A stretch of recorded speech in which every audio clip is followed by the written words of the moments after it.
Chapitre suivant.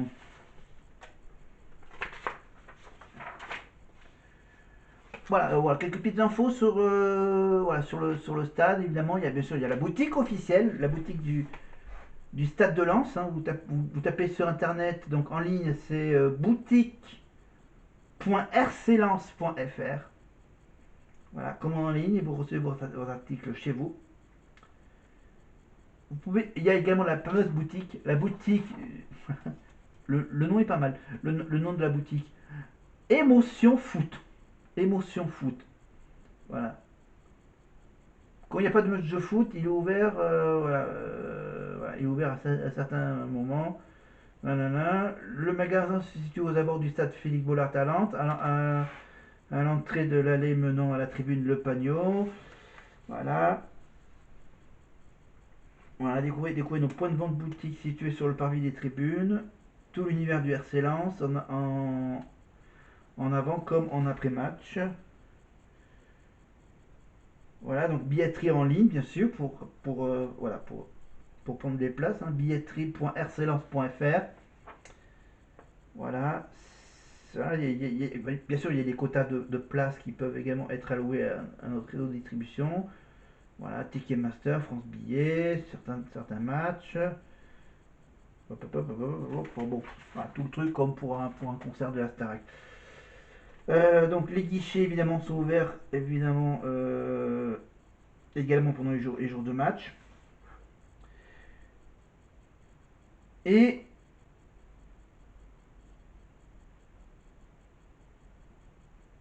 ah ouais, ah oui, il y a un truc intéressant maintenant depuis quelques années. Il y a dans les stades, on peut avoir l'audio description. Voilà, pour les malvoyants, vous avez donc l'audio description. L'autodescription à Philippe Bollard et c'est un service gratuit. Voilà, l'utilisation est simple. Grâce à des casques, vous aurez le loisir d'écouter deux commentateurs chargés d'apporter une description adaptée pour imaginer au mieux les moindres détails du match. Putain, putain ils doivent commenter à 100 à l'heure, hein, des fois. Voilà. Le service est gratuit sur simple réservation dans la limite du matériel disponible. Bien sûr. Voilà. C'est bien de savoir voilà, que les malvoyants peuvent avoir accès au match du RC Lens. Alors, évidemment, il y a le règlement intérieur du stade. Certains objets sont interdits dans l'enceinte du stade. Bouteilles, sacs à dos, canettes, appareils photo de type professionnel. Ça veut dire les bons gros appareils avec les gros zooms. Voilà. Il n'y a, que les photographes qui sont autour du terrain qui peuvent prendre des photos. C'est des pros. Alors que vous êtes amateur, vous n'avez pas le droit. Pour des raisons de sécurité, il est désormais interdit d'entrer dans le stade avec des gobelets. Voilà. Ces gobelets ne seront également plus distribués dans les buvettes du stade Philippe Bollard. Voilà. Évidemment, il y a les consignes évidemment, qui sont à votre disposition pour y déposer des objets personnels. Voilà. Hormis les sacs à dos. Les sacs à dos sont acceptés. Mais bon, c'est juste pour ceux qui viennent en moto, en scooter, avec les casques. Ou encore. Ah oui, c'est mal, c'est moche. Ah oui. Parce qu'en fait, t'as pas le droit d'aller au stade avec un parapluie. Donc prenez un kawaii. Prenez un weka. Hein, le célèbre sketch de Danny Boone, le kawaii. Voilà. Alors, ouais, je pense qu'on va faire tout le chapitre du site internet du RC Lens. Après, on ira sur Wikipédia une autre fois. On termine la présentation du club. Alors, de manière générale, alors, les infos, le détail sur le stade. Le stade a une capacité de 38 223 places. Voilà, donc elle a quasiment chanté devant presque 40 000. 3 virages populaires avec placement libre et position debout. Il y a même une aire de jeu il y a même un aire de jeu, 2 écrans géants, bien sûr, disposés de chaque côté du stade. C'est pour utiliser le VAR ou pas. Voilà. À Aurillac aussi, il y a 2 écrans géants à côté des 2 grosses tribunes. Pardon. Alors, les écrans géants et un dispositif de vidéosurveillance de 40 caméras. Alors, vous êtes filmé, hein. Faites gaffe. Alors, en chiffres, évidemment, le stade a été inauguré, ça remonte avant, le stade 18 juin 1933. 18 juin 1933, donc ça fait quand même 91 années d'histoire de ce stade. Le record d'influence, et pourquoi ils disent de 38 000 alors que le record il est de 48 912 spectateurs. Et c'était pour le match entre Lens et Marseille en 91-92. Voilà. C'était lors du match du RC Lens contre Marseille avec un score de 2 buts à 1 pour Lens. Voilà. On rentrera plus sur l'histoire de Félix Bollaert un peu plus tard sur Wikipédia et sur le stade, et on verra pour les infos sur Lens et sur Arras en rapport avec Marine. On est toujours chez elle, hein, voilà, à Lens. Alors, on est toujours avec le stade Philippe Bollaert, donc avec le stade Bollaert de l'Hélice. Félix Bollaert, parce que j'ai pas beaucoup de temps de disponible. Donc, Félix Bollaert, c'est le fils du président du conseil d'administration de la compagnie des mines de Lens. On y reviendra sur Wikipédia à la fin de la semaine. Semaine spéciale marine. Alors, Stade Philippe Bollaert, donc j'avais dit donc fils du président du conseil d'administration de la compagnie des mines de Lens. Félix Bollaert, qui est mort en 1936, né en 1855, il est chargé de la direction du service commercial de l'entreprise minière après des études à l'école polytechnique en 1922. Je fais un accéléré, donc vous faites rouler moins vite la lecture. En 1922, il succède à son père à la direction de la compagnie des mines. Son travail dans la reconstruction des installations minières est pris en exemple par le gouvernement. Avec son épouse Marthe, le, oui, le Javrien, il crée plusieurs prix et fondations caritatives comme l'action La Goutte de lait qui vise à distribuer des produits alimentaires pour les nourrissons du bassin minier. Félix Bollaert est à l'initiative de l'inauguration du stade le 18 juin 1933 après son décès en 1936. Ah ouais, 3-4 ans plus tard, bam, au revoir. Décès de Philippe Bollaert en 1936, son nom sera donné à l'enceinte artésienne ainsi qu'à la fosse 13 bis. Peut-être par rapport à son métier de minier. Par rapport, je sais pas. Mais pourquoi maintenant il s'appelle maintenant Bollaert et il a rajouté le nom de Delelis. André Delelis, maire de Lens pendant plus de 30 ans. De 1966 à 1998. Non, c'est pas grave, c'est juste une photo du stade. Je rote, merci. Donc je parle évidemment du maire de Lens pendant plus de 30 ans, donc de 66 à 98. Il est également député, ministre du Commerce et de l'Artisanat et sénateur.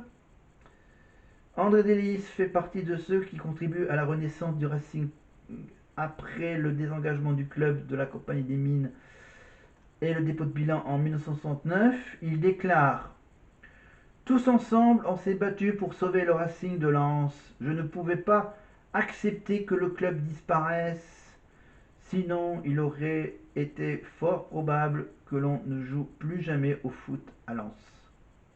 Voilà. Passionné des sangs et or et conscient de l'importance du club dans la vie des Artésiens, bien sûr, il permet à la municipalité de devenir propriétaire du stade après son décès en 2012. Son nom est associé à celui de Félix Bollaert. Voilà, Félix Bollaert. Voilà, ça appartient à la ville de Lens. Voilà, comme par exemple le stade Aurillacois, hein, le stade sur lequel joue le stade Aurillacois à domicile il appartient plutôt à l'agglomération d'Aurillac. Pas tout à fait à la mairie d'Aurillac. Voilà. Est-ce que j'ai un dernier petit sujet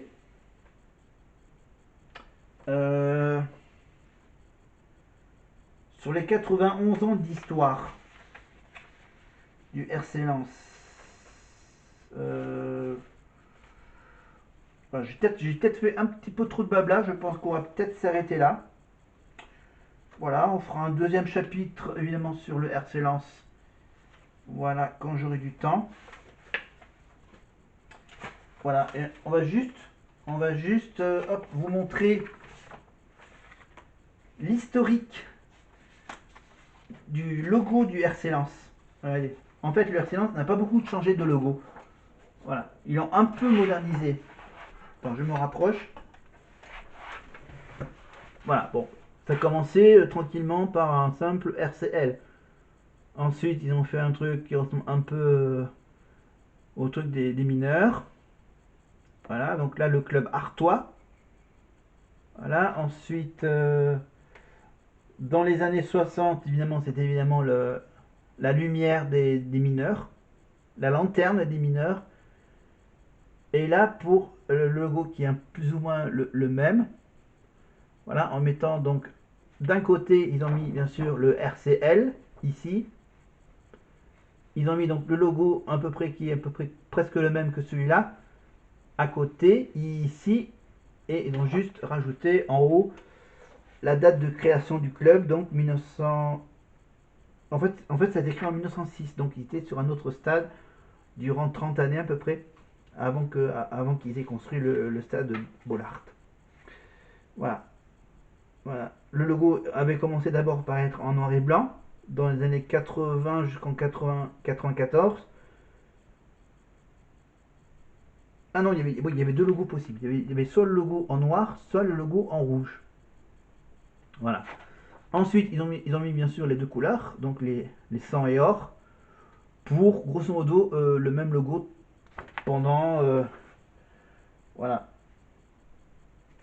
Entre 94 et 98, vous avez marqué qu'ils avaient enlevé le depuis 1991, hein, la date de création. Ensuite, ils l'ont remis fin des années 90, début des années 2000. Et évidemment, et ensuite ils ont juste, par exemple, pour 2005-2007, pour les 100 ans, ils ont juste rajouté, voilà, ils ont juste un peu épaissi le trait autour du logo. Voilà. Voilà, ils ont juste épaissi un peu le trait autour du logo. Voilà, pour les 100 ans. Et après avoir fêté les 100 ans du club, ils sont revenus donc au format qui était avant les 100 ans. Voilà, celui-là et celui-là sont exactement les mêmes. Voilà, avec bien sûr le logo, avec la lanterne, et il doit y avoir les fortifications, je crois, de Lens. Mais ça, on parlera évidemment de la ville un peu plus tard. Le RCL, et ensuite, bien sûr, la signification du RCL, Racing Club de Lens. Voilà. Et ça sera ça donc pour la petite partie historique du club du RC Lens. Voilà, autant que je remette les papiers dans l'ordre.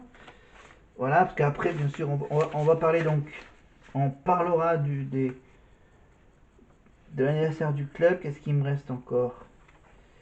Les 80 ans. Après, bien sûr, on parlera de Pierre Bachelet. Si on peut rapidement en parler de Pierre Bachelet, ou parce que j'ai prévu que j'en parle. Alors après, faut que je retrouve, le début. Ok. Et voilà, la première page de Pierre Bachelet. Voilà. Voilà, je me suis mélangé là les pinceaux. On va se retrouver. Hop. Voilà. Non, on va rester comme ça encore. Voilà. Voilà ce qu'on sait de Pierre Bachelet sur Wikipédia. Non, on va juste faire l'intro, et après, si vous voulez vraiment en savoir plus, un rendez-vous, ça sera à suivre dans la prochaine vidéo sur Pierre Bachelet, né le 25 mai 1944. Putain, à quelques. Attends, on a combien d'âge de différence? Enfin, s'il était encore vivant. On aurait fêté, voilà, moi je suis né le 23 1984, donc 84-44. Oui. Ah ouais, on a 40 ans d'écart, presque. Pratiquement 40 ans d'écart entre Pierre Bachelet et moi. C'est dingue. Il est né donc à Suresnes, dans les Hauts-de-Seine. Donc aucun lien de naissance avec le Nord-Pas-de-Calais, évidemment. On va juste voilà, vous dire que bien sûr, voilà, il est connu, il est connu pour ses chansons. Alors les chansons, alors on va plutôt, hop, donc bien sûr on parlera de sa vie, de sa mort, de sa popularité, là. En fait, Pierre Bachelet, lui, il a fait pas mal de trucs, hein. Il a fait pas mal d'albums. Alors j'essaie de retrouver les chansons les plus cultes de Gérard Lenormand. Évidemment, il y a l'album de 1982, l'album qui est devenu disque de platine, évidemment, la chanson des Corons, l'album qui s'appelle Les Corons. Voilà, qu'est-ce qu'il y avait comme chanson aussi qu'on connaît de. Je cherche, je regarde par rapport au titre des albums. Après, premiers albums, mais en fait, le premier gros tube, je pense que c'était Les Corons. Parce qu'ensuite, bien sûr, maintenant après que Les Corons marchent, il y a eu, par exemple, attends, je cherche, Marionnettiste. Oui, Marionnettiste, où il avait une petite chorégraphie quand il faisait la marionnette en chantant cette chanson. Marionnettiste. Ah, une chanson un peu prémonitoire, c'est Lorsqu'on aura 20 ans, en l'an 2001, évidemment. Voilà, une chanson un peu prémonitoire, mais bon. Sur ce qui se passerait en l'an 2001. Je cherche d'autres chansons de Pierre Bachelet. Euh, ta, ta, ta, ta, ta. Euh,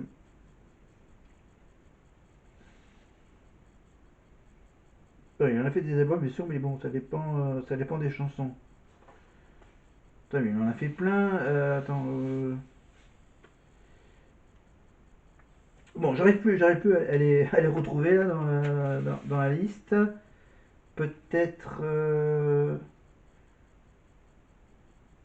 Non, ok, d'accord. Voilà, voilà, je vais essayer de les repérer pour la prochaine fois, les autres chansons. Mais en fait, Pierre Bachelet, c'est aussi le compositeur de musique de film. Eh oui, il en faisait plein des bandes originales de films. Par exemple, il faisait bien sûr la chanson du célèbre film pour adultes, pas réservé pour les adultes, Emmanuel, de Just Jaykin, évidemment. Dans le cœur d'Emmanuel, accord perdu. Voilà. On connaît également la célèbre chanson des bronzés, la musique des bronzés font du ski. Ta ta ta ta, ta ta ta ta. Voilà, c'est là où il y a la fameuse scène quand tu reverrai. Voilà. Les bronzés font du ski. Et il a fait quoi comme film également, comme bio de film? Ah oui, il a fait également la bio du film Gwendoline. Film aussi réservé aux adultes. Très sexy. Gwendoline. Ah, une histoire très bizarre, hein. C'est un film français, je vous rassure. Voilà. Donc c'était également une musique de film de Pierre Bachelet. Pierre Bachelet, qu'est-ce qu'il a fait également? Il a fait également un autre épisode d'Emmanuel, Emmanuel 5. Emmanuel 5 de Valériane Borovic. Voilà, il a fait quoi? Emmanuel au 7e ciel. Voilà. Les enfants du marais, hein, de Jean Becker, ou encore Le crime au paradis de Jean Becker. Il a fait quand même deux magnifiques musiques de films pour deux grands films de Jean Becker en 99 et 2001. Emmanuel, Emmanuel au 7e ciel, c'était en 93. Emmanuel 5 en 86. Gwendoline en 84. Mon année de naissance. Bon, alors, euh, Voilà, voilà, vous allez sur Wikipédia, vous cherchez Pierre Bachelet, vous tombez sur les bandes originales de films, vous cliquez sur le film et vous trouverez voilà, toute l'histoire de ce film avec les acteurs et tout ça. Les Broussés-Wodowski, bien sûr, c'est Patrice Lecomte et c'est un film de 1979. Euh, et qu'est-ce qu'on avait encore? Ah mais Histoire d'eau en 75. Voilà, il a fait pas mal de films pour adultes. Voilà, mais des histoires d'eau. Voilà, la soubrette perverse et bien sûr le célèbre Emmanuel de 74. Bon, il a pas fait de musique uniquement pour des films, mais également pour des séries télé. Alors les séries télé, alors pour ceux qui connaissent, c'est au niveau des années 80. Ah oui, il a fait la fameuse série télévisée des histoires d'Emmanuel. Voilà. Oui, les histoires d'Emmanuel. Et Éternel Emmanuel de Francis Leroy.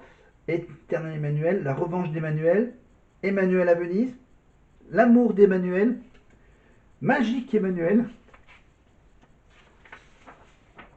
Le parfum d'Emmanuel, Le secret d'Emmanuel. Voilà. Non, non, bon, elle a pas fait uniquement que des trucs pour adultes. Non, il a aussi fait, par exemple, il a fait quoi? Voilà. Tel père, tel flic de Eric Voret, hein, 2001. Les noces de carton, en 93. Il a fait quoi? Il a fait quoi? Il a fait quoi? Il a fait quoi hmm. Bon, ok, ok, oh, d'accord, d'accord. En fait, il a fait que les trucs pour le personnage d'Emmanuel. Voilà. Euh, Au niveau des bouquins, je crois qu'il a sorti un seul bouquin où il y a des écrits de Pierre Bachelet. C'est le bouquin qui s'appelle Les peintures de Jacques Voyer aux éditions Galerie Alain Donne en 84. Voilà. Et les livres qui sont consacrés à Pierre Bachelet, vous avez donc aux éditions Michel Lafon, vous avez Pierre Bachelet en ce temps-là, j'avais 20 ans. En ce temps-là, j'avais 20 ans. Pardon. Euh, il y avait également un bouquin avec la collaboration d'Yveline Adam, avec une préface de Jean-Pierre Foucault. Fanfan Bachelet. Voilà, préface de Jean-Pierre Foucault, Pierre, mon amour, aux éditions Pierre Robin, sorti en 2006. Voilà. Jean-Pierre Lang qui a écrit un livre sur les 14 ans de chansons de Pierre Bachelet aux éditions Hors Commerce en 2008. Et également un livre, le livre de Françoise Bachelet, Un petit bout de chemin avec Pierre Bachelet aux éditions Sony Music en 2015. Ça fait 140 pages, le bouquin de Françoise Bachelet. Voilà, c'était juste voilà, tout plein de. C'était les tout petites infos sur Pierre Bachelet. Donc attends, je retourne, je retourne en arrière, je retourne à la première page. Et on va s'arrêter là. Mais bon, il a quand même fait des concerts, hein. Il a fait des concerts à l'Olympia en 86. Voilà, il a fait des concerts en 83, 86, 88, 91. Et également, il a fait sa toute dernière tournée pour ses 30 ans de carrière en 2005. Voilà, des enregistrements en public. Voilà. Puis bon, il a sorti quand même pas mal d'albums. Tu vois, l'album de platine pour les courants, Marionnettiste, disque d'or. L'album où il y avait la chanson En son temps-là, j'avais 20 ans, qui était disque de platine en 89.